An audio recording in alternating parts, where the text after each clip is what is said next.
unlike our civilization today, which is in the process of destroying the last hunter-gatherer civilizations on Earth. Some members of our civilization, I'm very glad the way the election just went in Brazil, because we need to preserve the Amazon rainforest. It's madness to cut down the Amazon rainforest and turn it into soybean farms. You know, our civilization today has no respect for nature, no respect for hunter-gatherers, who are people with an enormous store of knowledge of how to survive on this planet. I think that the ancient civilization I'm talking about had great respect for its roots, for its origins in hunter-gatherer civilizations. And that's why I don't think they contaminated them too much. They stayed away from them and pursued their own path once they'd achieved these levels of technology.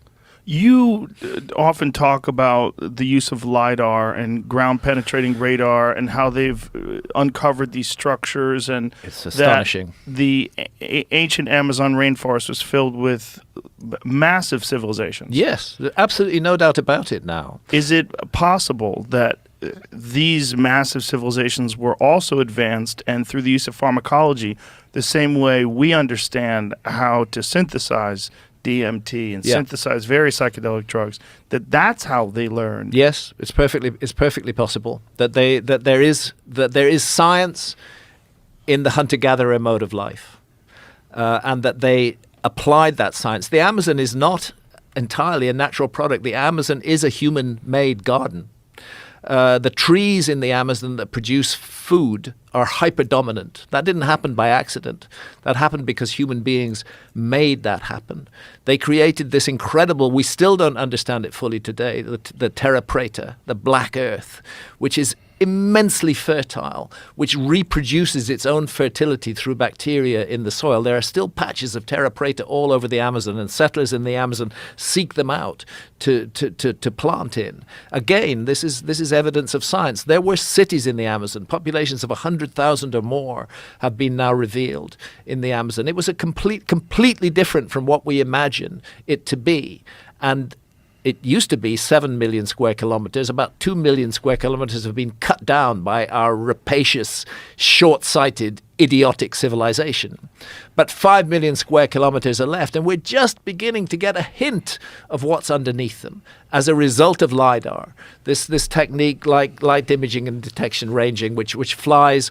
You can fly a plane over a section of rainforest, and without damaging anything, you can see what's underneath that rainforest. And what's underneath it is gigantic geometrical structures, huge squares, circles, a circle surrounded by a square, just enormous constructions that you would not expect to find hunter-gatherer civilizations having made, and yet there they are in the Amazon. I've had occasion to this is one of the recent sciences on this. I've had occasion to meet a few billionaires, and I've tried to say to them, if you want to do some good with your money, put it into a major Lidar survey of the Amazon, because right now only a tiny section of the state of Acre in Brazil has been surveyed by Lidar, and what's come out of there, they're even finding pyramids in the middle of the Amazon. And then once they're found, archaeologists can go to them and have a look at them. Put some money into a proper Lidar survey of the entire Amazon, and our whole idea of the past of the human species may change. And that comes back to my point. 5 million square kilometers in the Amazon, hardly studied. 27 million square kilometers of submerged continental shelves, hardly studied. 9 million square kilometers of the Sahara Desert, hardly studied. And yet archaeology claims to know the whole story of our past. Ridiculous. They can't know the whole story of the past while so little of the planet remains, so much of the planet remains untouched by archaeology. And why does it remain untouched? Well, partly it's very expensive to go do archaeology in the Sahara or in the Amazon, and partly because archaeologists are convinced that they're not going to find anything there. Well, Lidar is breaking that myth. It's showing us that there is something to find in the Amazon. And I would urge any good-hearted billionaire who wants to see some real changes in our understanding of the past to put some money into Lidar surveys. I know a number of the archaeologists who are doing this, a guy called Marty Partinson, for example.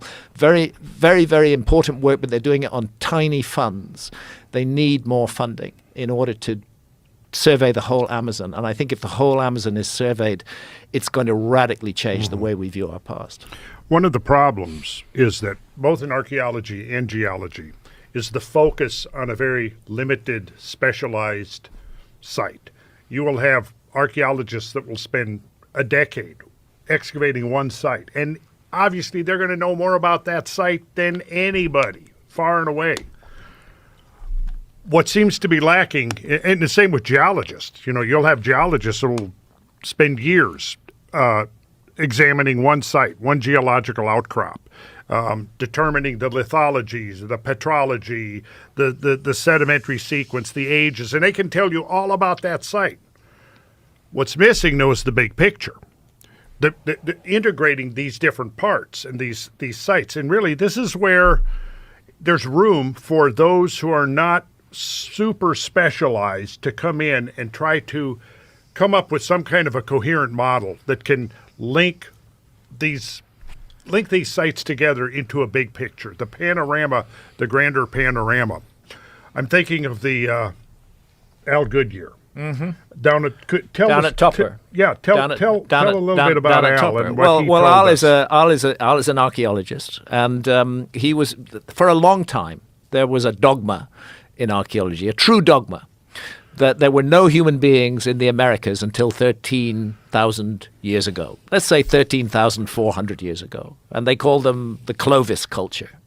And the dogma was called Clovis first, that there were just no human beings here before Clovis. And Al was excavating a site called Topper, looking for Clovis materials, but then he did what other archaeologists didn't do. They dug below the Clovis layer. And below the Clovis layer... People kept asking him, well, what's below it? What's below it, yeah. Yeah. And when he dug below it, he found more evidence of humans, going back tens of thousands of years before Clovis, going back 50,000 years, like so many archaeologists who've broken the mold and found evidence that confronted the dogma. He was shunned by his colleague. What was this evidence that he discovered? Evidence of human presence in the Americas. Artifacts, objects, 50,000 years ago. I'm not saying artifacts of a high civilization. I'm just saying evidence that humans were here. Yeah. This dogma that there Spear were no points. Yeah, that there were no humans in the Americas until 13,000 years ago. That dogma locked the archaeology of the Americas in a single place for 40 or 50 years. And every single archaeologist, Jacques Mars at Bluefish Caves in the Yukon, for example, who found evidence of humans 24,000 years ago, every one of them suffered. Their research grants were pulled away from them. They were shunned at conferences. They were insulted by their colleagues. But as time passed, they were proved to be right. And this is the important issue.